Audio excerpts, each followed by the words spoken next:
दोस्तों इस वीडियो में हम इंग्लिश ग्रामर का एक महत्वपूर्ण टॉपिक है रिलेटिव क्लॉज को पढ़ने वाले हैं। और रिलेटिव क्लॉज हम क्या बहुत ज़्यादा डिटेल से नहीं देखने वाले हैं। मैं आपको एक शॉर्ट टिक बताने वाला हूं जिसकी सहायता से आप क्या है आसानी से रिलेटिव क्लॉज अगर आपके एग्जाम में आता है तो आसानी से आप कर ली जाएंगे। एमपी बोर्ड में हम बात करें तो एमपी बोर्ड में डू इट डायरेक्टेड के सेक्शन में क्या है हमेशा क्या है रिलेटिव क्लॉज आता ही है। क्लॉज के नाम पर क्या रिलेटिव क्लॉज ही आपसे पूछा जाता है। क्लॉज का टॉपिक बहुत बड़ा टॉपिक रहता है, बहुत सारे क्लॉज होते हैं, लेकिन जो अक्सर पूछा जाता है वो रहता है रिलेटिव क्लॉज। रिलेटिव क्लॉज की मेरे पास ट्रिक है जो मैंने तैयार की, वो इस वीडियो में आपको बताने वाला हूँ ताकि दोस्तों आप क्या है आसानी से रिलेटिव क्लॉज एग्जाम में कर सकें। रूल की सहायता से मैं आपको बताने वाला हूँ।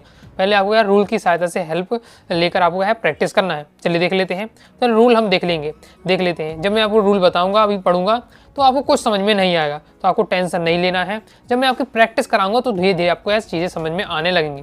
तो रूल नंबर हमारा फर्स्ट है, जिसकी बात की जाए उसको रखते हैं। अब जो सेंटेंस होगा हमारा उसमें व्यक्ति की बात होगी या कोई वस्तु की बात होगी, उसको हम रखते हैं। नेक्स्ट पॉइंट कहता है हु और विच का प्रयोग करते हैं। हु का प्रयोग करेंगे या विच का प्रयोग करेंगे। और हु का कहाँ प्रयोग करना है और विच का कहाँ प्रयोग करना है। हु का प्रयोग करेंगे जब व्यक्ति के लिए बात होती है तो हु का प्रयोग करेंगे, और वस्तु के लिए बात करती होती है तो हम क्या है विच का प्रयोग करेंगे।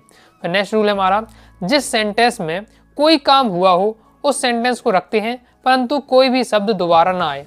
यानी जिस सेंटेंस में दो सेंटेंस रहते हैं, रिलेटिव क्लॉज बनाने में क्या है दो सेंटेंस हमें दिए जाते हैं। दोनों सेंटेंस में जिस सेंटेंस में आपको क्या क्रिया हो रही हो उस सेंटेंस को रखना है, लेकिन ये भी ध्यान रखना है कि कोई भी शब्द का रिपीट ना हो। फिर नेक्स्ट है दूसरे सेंटेंस के हेल्पिंग वर्ब से लेकर हम क्या है पूरा लिख देते हैं। अगर आपने मैंने पूरा आपको रूल पढ़ा तो बहुत सी बातें आपको समझ में नहीं आएगी, दिक्कत नहीं लेना है। अब दोस्तों हम क्या प्रैक्टिस करना स्टार्ट कर देते हैं, क्योंकि एक से दो सेंटेंस में आपको प्रैक्टिस करा देता हूँ तो आपको क्या चीज़ें क्लियर हो जाएंगी। चलिए देखिए समझ लेते हैं, एक्सरसाइज करते हैं हम। यह पहला हमारा क्वेश्चन है, the Y comes every day is my cousin. देखिए जो मैं आपको ये रूल बनाए हैं तो ये आपके अगर एग्जाम में किस प्रकार से अगर डू डायरेक्ट में इस प्रकार से आपको दो सेंटेंस दे दिए जाएंगे और आपके कोष्टक में लिखेगा कि रिलेटिव क्लॉज बनाइए। ओके, इसके साथ ही आ सकता है कि हु का प्रयोग करिए या बिच का प्रयोग करिए, इस तरीके से लिखकर आ सकता है। तो रिलेटिव क्लॉज बनाने के लिए कहा जाए हु या बिच का प्रयोग करने के लिए कहा जाए, यही रूल यही बातें आपकी रहने वाली है। यह आ सकता है combine the sentence with using which या हु, इस प्रकार से भी आ सकता है। ओके, इन दोनों सेंटेंस को कंबाइन करिए हु या बिच का प्रयोग करके। तो इस तरीके से भी आपको है लैंग्वेज लिखकर आ सकती है डू इट डायरेक्ट में। तो आपको समझ के रखना है कि रिलेटिव क्लॉज में यहाँ बनाना है। तो चलिए अब हम इसको क्या है सॉल्व करते हैं। ओके, सॉल्यूशन निकालते हैं रूल्स की सहायता से। पहला रूल्स कह रहा है जिसकी बात की जाए उसको रखते हैं। अब यहाँ बात किसी की जा रही है तो the Y comes every day, वह लड़का क्या है प्रत्येक दिन आता है। ही इज माई कजिन, वह मेरा क्या चचेरा भाई है, इस प्रकार से।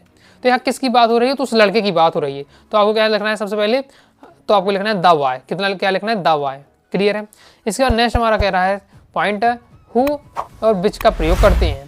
तो अब देखिए अगर हु का प्रयोग कहाँ करना है, तब जब व्यक्ति की बात हो रही हो। ओके, तो यहाँ दवा क्या एक व्यक्ति है तो हु का मैंने प्रयोग कर दिया।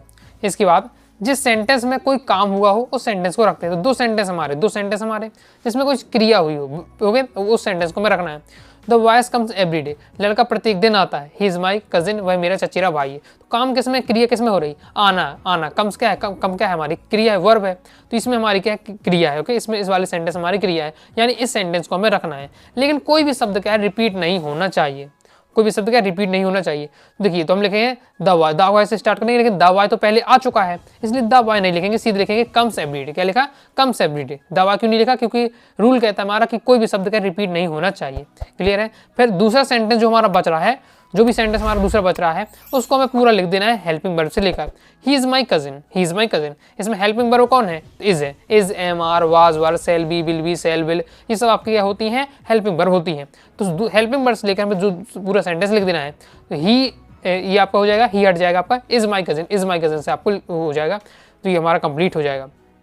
इस तरीके से बनता है आपका रिलेटिव क्लॉज। ओके, तो लेकिन अभी आपको क्या है जो रूल्स की मैं बात कर रहा हूँ, शुरुआती समय बिल्कुल शुरुआती समय जो आपने एक भी बार नहीं तैयार किया रिलेटिव क्लॉज बनाना, अभी तक आपने एक भी बार नहीं सीखा है, तो आपको इसी तरीके से जैसे मैंने रूल्स का प्रयोग करके इसका सॉल्यूशन तैयार किया है, इसी तरीके से आपको क्या है सॉल्यूशन। और भी आप क्या है आप प्रीवियस ईयर पेपर उठाकर देखिए, मॉडल पेपर देखिएगा, जितने भी आपको मिले रिलेटिव क्लॉज बनाने के लिए उनकी आपको क्या है इन रूल्स की सहायता से आपको सॉल्व करना है। जब आप इनका सॉल्यूशन निकालने लगेंगे इन रूल्स की हेल्प से तो आपको क्या कॉन्फिडेंस आएगा और प्रैक्टिस करते करते आपके माइंड में फिट हो जाएगा। जैसे अब मैं सॉल्व करता हूँ कोई भी रिलेटिव क्लॉज तो मुझे रूल को नहीं देखना पड़ता, ओके, डायरेक्ट कर लेता हूँ। रीजन प्रैक्टिस से आपको क्या है, अनुभव आपको हो जाएगा। लेकिन शुरुआती समय है तो आपको क्या है, इसकी रूल्स की सहायता आप ले सकते हैं। ये सेम उसी तरीके से जब आप छोटे रहते हैं, ओके, तो आपसे क्या है, चलते नहीं बनता, बार बार गिर जाते हैं, ओके, घुटनों के बल चलते हैं। लेकिन आपके क्या है, जो पेरेंट्स होते हैं आपको क्या उंगली पकड़कर आपको क्या चलना सिखाते हैं। लेकिन जब आप धीरे बड़े हो जाते हैं तो आप अपने आप से चल लेते हैं। अब तो अगर आपको चलना है तो किसी के हेल्प की आवश्यकता नहीं पड़ती है। तो सेम उसी प्रकार से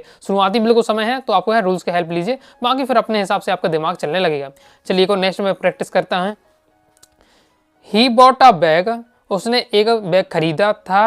ही द बैग वाज ब्लैक, और वह जो बैग था वो क्या है, काले रंग का था, काला था, ओके, क्लियर है। इन दोनों सेंटेंसों में क्या है आ सकता है, combine the sentence using which का प्रयोग करके क्या कंबाइन करो, या फिर आ सकता है कि रिलेटिव क्लॉज बनाओ।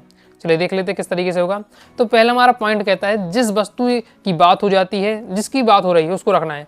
तो the bought he bought a bag, the bag was black, मैन किसी बात हो रही, बैग बैग दोनों में आ रहा है, मतलब बैग की हमारी बात हो रही है, ओके, तो हमने द बैग लिख दिया, बैग की बात हो रही है, द बैग हमने लिख दिया। इसके बाद दूसरा रूल कहता है हमारा हु या बिच का में क्या है प्रयोग करना है। तो यहाँ हमारे क्या किसकी बात हो रही है, वस्तु की बात हो रही है, बैग क्या है वस्तु है हमारा, तो इसलिए बिच का प्रयोग हमारा हो जाएगा। फिर हमें क्या करना है, जिस सेंटेंस में कुछ काम हुआ हो उस सेंटेंस को लिखना है, ओके, और कोई भी शब्द रिपीट नहीं होना चाहिए। तो ही बॉट अ बैग, उसने बैग खरीदा था, तो खरीदना है क्या हमारी क्रिया है, वर्ब है, तो इस सेंटेंस को मैं लिखेंगे, ओके। तो इस सेंटेंस को लिखेंगे तो ही बॉट अ बैग पूरा आ जाएगा, he bought, okay, he bought आएगा। अब आ बैग क्यों नहीं आ रहा, क्योंकि बैग वाला शब्द पहले आ चुका है, बैग आ चुका है।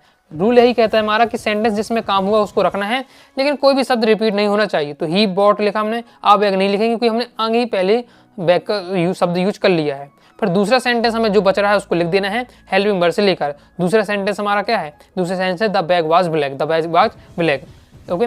तो हमें क्या हो जाएगा, यहाँ भी हेल्पिंग वर्ब से लिखना है, तो हेल्पिंग वर्ब क्या है, वाज है, तो वाज ब्लैक से लिख देंगे, तो वाज ब्लैक हो जाएगा, the bag which he bought was black, इस तरीके से आपको बन जाएगा। तो आई होप दोस्तों आपको क्या समझ में आ गया होगा, ओके। और आपको क्या अपने सिस्टम में इस प्रकार से मैंने 2 सेंटेंस लेकर आपको प्रैक्टिस कराई है, इसी बार से आपको प्रैक्टिस करनी है तो आपको और ज़्यादा क्लियर हो जाएगा। क्योंकि ग्रामर के टॉपिक ऐसे होते हैं कि एक बार आप पढ़ लेते हैं और समझ में थोड़ा बहुत आ गया तो प्रैक्टिस करिए, ज़्यादा प्रैक्टिस करिए, तो आपके माइंड में क्या है सेट हो जाएगा। माइंड में कोई भी चीज़ तभी सेट होगी जब आप उसकी लगातार प्रैक्टिस करेंगे, ओके। अब मैं आपके लिए होमवर्क दे रहा हूँ, आपको क्या है कमेंट बॉक्स में करना है इसका आंसर कमेंट, ये आपको क्या है इसका आंसर आपको कमेंट बॉक्स में बताइए। He is very intelligent, the boy is wearing a red shirt. He is very intelligent, the boy is wearing a red shirt. इसका आपको क्या रिलेटिव क्लॉज बनाना है, तो कमेंट बॉक्स में इसका दोस्तों आंसर कमेंट कीजिए। तो आइए दोस्तों आपको क्या है वीडियो पसंद आई होगी और आपको क्या है रिलेटिव क्लॉज समझ में आ गया होगा, ओके दोस्तों। अगर आपको समझ में आया है तो कमेंट बॉक्स में जरूर बताइएगा। बाकी और कौन सा दोस्तों ग्रामर में आप टॉपिक समझना चाहते हैं, इंग्लिश में कोई भी टॉपिक समझना चाहते हैं, कमेंट बॉक्स में आप दोस्तों जरूर बताइएगा। तो वीडियो पसंद है लाइक करके सब्सक्राइब जरूर कर दीजिए, साथ ही दोस्तों टेलीग्राम चैनल व्हाट्सएप चैनल को ज्वाइन कर लीजिएगा। कोई दोस्तों डाउट आता है कमेंट बॉक्स में आप जरूर पूछ लीजिएगा। मिलते हैं नेक्स्ट वीडियो में, तब तक के लिए बाय बाय।